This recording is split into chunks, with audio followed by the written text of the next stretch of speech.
Time, जनता की बात जनता के साथ। अहमदाबाद में दृश्यम फिल्म जैसी चौंकाने वाली घटना, घर के किचन में दबी मानव खोपड़ी मिली, जांच में बड़ी जानकारी सामने आई। अहमदाबाद शहर में किसी फिल्म जैसी चौंकाने वाली घटना सामने आई। अहमदाबाद क्राइम ब्रांच को फतेवाड़ी स्थित एक घर के किचन से मानव खोपड़ी मिली। पता चला है कि इस मानव खोपड़ी की हत्या करीब 1 साल पहले की गई थी। फतेवाड़ी स्थित एक घर के किचन में मिली मानव खोपड़ी अहमदाबाद के फतेवाड़ी इलाके के एक घर में एक व्यक्ति की खोपड़ी मिलने के बाद क्राइम ब्रांच ने जांच तेज कर दी। जांच के दौरान पता चला कि मृतक की पत्नी ने अपने प्रेमी और अन्य लोगों के साथ मिलकर उसकी हत्या कर दी थी और शव को रसोई में दफना दिया था। पुलिस ने पूरे मामले में संदिग्धों को हिरासत में ले लिया है और आगे की जांच कर रही है। अहमदाबाद क्राइम ब्रांच के इंस्पेक्टर एस.जे. जडेजा और उनकी टीम ने फिल्म दृश्यम की तरह 1 साल से लापता युवक की हत्या की गुत्थी सुलझा ली है। प्राप्त जानकारी के अनुसार हाउस में रहने वाले समीर बिहारी के लापता होने के संबंध में उसकी पत्नी के बयानों में विरोधाभास था। समीर की पत्नी झूठ फैला रही थी कि उसका पति झगड़े के बाद चला गया था। पत्नी ने अपनी प्रेमी से मिलकर अपने पति की हत्या कर दी। जब क्राइम ब्रांच ने मामले की जांच की तो समीर की पत्नी रूबी ने कबूल किया कि वो कुछ समय पहले अपने पति समीर बिहारी और बच्चों के साथ रह रही थी। चूंकि रूबीन का इमरान के साथ प्रेम संबंध था, इसलिए उसका पति समीर बार बार उसका विरोध करता था, जिसके चलते दोनों ने उसे मारने की योजना बनाई। करीब 1 साल पहले समीर की हत्या कर दी गई और उसके शव को घर के किचन में गहरे गड्ढे में दफना दिया गया और फिर वहां ईंटें लगा दी गई। घटना के कुछ दिनों बाद समीर की पत्नी रूबी ने भी घर बदल लिया। जब कोई मृतक के बारे में पूछता था तो वो कहती थी कि वो काम से बाहर गया या दुबई गया है और बहाना बनाकर मामले को टाल देती थी। आखिरकार 1 साल बाद अहमदाबाद क्राइम ब्रांच ने समीर की पत्नी रूबी के मामले का खुलासा कर दिया। घर के किचन में मानव कंकाल मिलते ही पुलिस ने एफएसएल और डीएनए प्रोफाइलिंग का विचार बनाया। अगर क्राइम ब्रांच पूरे मामले की गहराई से जांच करेगी तो कई राज खुलने की संभावना है। अहमदाबाद से चिराग सोनी की रिपोर्ट। આખી તમામ ટીમો જે ગંભીર પ્રકારનો ગુનાઓ હોય છે, ટેકનિકલ પ્રકારનો ગુનાઓ હોય છે, એમને ઝીણવટ રીતે તપાસ કરી ડિટેક્શન કરવામાં સતત કાર્યરત હોય છે। એ જ પ્રમાણે લગભગ આશરે 3 મહિના પહેલા અમારા એસીપી સાહેબ ભરત પટેલ સાહેબ તેમજ પીઆઈ એસ.જે. જાડેજા સાહેબ એમની ટીમો દ્વારા એક બાતમી મળે છે, જે આધારે ક્રાઇમ બ્રાન્ચ દ્વારા એક ખૂબ જ ગંભીર પ્રકારની ડિટેક્શન હાથ ધરવામાં આવે છે। એમાં એક પુરુષ જેમનું નામ સમીર અકબર અલી અંસારી, એમના જે મૃતદેહ હતો એ એમની વાઈફ દ્વારા એમના મિત્રો સાથે મર્ડર કરી એમના પોતાની કિચનની અંદર ખાડા ખોદી દાટવામાં આવેલ અને એ પછી એમને ઉપરથી સિમેન્ટ અને ટાઇલોથી કવર કરવામાં આવેલ।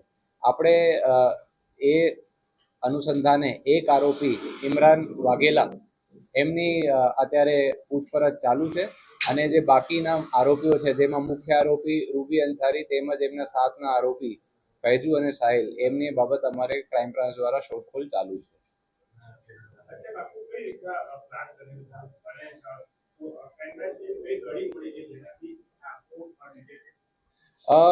જે આપ સૌ જાણો છો કે ક્રાઇમ બ્રાન્ચની તમામ ટીમો તમામ અધિકારીશ્રી દ્વારા સતત ઝીણવટ રીતે ગંભીર પ્રકારના ગુનાઓના કામ કરવામાં આવતું હોય છે। એ જ રીતે કે કોઈ પણ અનડિટેક્ટ મર્ડર હોય, લૂંટધાડ હોય, એમાં સતત ક્રાઇમ બ્રાન્ચ કામગીરી કરતી હોય છે। એ આધારે ક્રાઇમ બ્રાન્ચને બાતમી મળી હતી કે એક માણસ છે, એમને કોઈ એમના નજીકના માણસો દ્વારા, નજીકના રિશ્તેદારો દ્વારા મારીને દાટવામાં આવેલ છે। તે બાતમી ઉપર ક્રાઇમ બ્રાન્ચે 3 મહિનાથી ઉપર મહેનત કરી અને આખું ભેદ ઉકેલ્યો, જેમાં જે સહ આરોપી ઇમરાન વાઘેલા છે એમની અટકાયત કરતા પૂછપરછ દરમિયાન એમને કબૂલ્યું કે એમને જે મરણ જનાર સમીરભાઈ અંસારી છે એમની વાઈફ રૂબી એમને કહેવા મુજબ એમને સમીરને મારીને ત્યાં ખાડા ખોદી એમાં દાટવામાં આવેલ અને કિચનની અંદર પછી સિમેન્ટ અને ટાઇલથી એમનું જે સીન ઓફ ક્રાઇમ તેમજ બોડી એ દબાવવામાં આવેલ। ગઈકાલ દ્વારા ક્રાઇમ બ્રાન્ચની ટીમો ત્યાં હાજર હતી અને એક્ઝિક્યુટિવ મેજિસ્ટ્રેટ્સની હાજરીમાં એ આખો ખાડો ખોદવામાં આવેલું હતું, જેમાંથી હાડકાઓ અને જુદા જુદા બીજા એવિડન્સ પણ ક્રાઇમ બ્રાન્ચના મળેલ છે। કુલ 4 આરોપીઓ સામે આવે છે, જેમાં એકની અત્યારે ક્રાઇમ બ્રાન્ચ દ્વારા અટકાયત કરવામાં આવી છે અને બાકી 3ની શોધખોળ ચાલુ છે। એમાં એમને હતી કે અગાઉ એ લોકોના પ્રેમ પ્રસંગમાં લગ્ન થયેલા હતા, પણ એ લગ્ન દરમિયાન એમને ખૂબ જ ઝઘડો થતો હતો। તો એમની જે વાઈફ હતી રૂબીએ એ પોતાના મિત્રો સાથે ભેગા મળીને એમને મર્ડર કરવામાં આવ્યું છે. એ જે રૂબીના દોસ્તાર છે ઇમરાન, એમની અત્યારે આપણે અટકાયત કરીને પૂછપરછ ચાલુ છે અને બાકી આરોપીઓની અત્યારે શોધખોળ કરી રહી છે ક્રાઇમ બ્રાન્ચ. એ આપણે તપાસ કરી રહ્યા છીએ અને અમે અપેક્ષા છે કે ટૂંક સમયમાં ક્રાઇમ બ્રાન્ચને સક્સેસ પણ મળશે.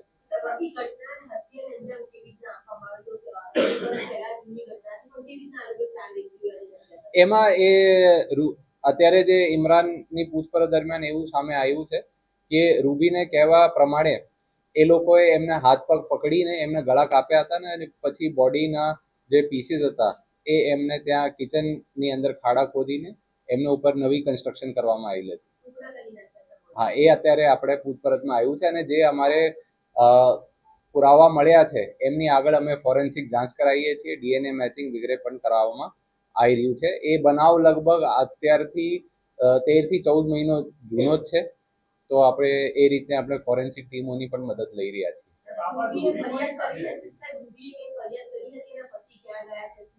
નહીં, એમના જ્યારે લગ્ન થયા હતા સમીર જોડે ત્યાર પછી એ એમને ફેમિલી જોડે કનેક્ટમાં ન હતો, તો બહુ ચતુરાઈ સાથે રૂબી તેમજ એમના જે મિત્રો હતા એ લોકોએ કોઈને કોઈ પણ પ્રકારની જાણ નથી કરી અને આજુબાજુ લોકોના પાડોશીઓને કહેવામાં આવ્યું હતું કે જે સમીર છે એ કંઈક ઘર છોડીને જતો રહ્યો છે અને એમને કંઈ બીજી નોકરી મળે છે અને એ ફોન ઉપર રૂબીના સંપર્કમાં રહેતો હોય છે.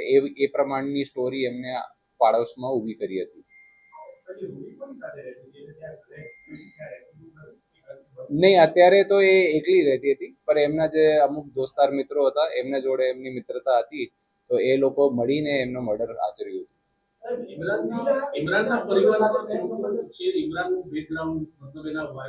એ આગળની અમે પૂછપરછ કરી રહ્યા છીએ. એમાં આપણે જે કંઈ બીજા કોઈ આરોપીઓ છે કે કેમ, કે અથવા કોઈ બીજા માણસનો ખબર હતી કે કેમ, એ પણ આપણે તપાસનો અત્યારે મુદ્દો છે.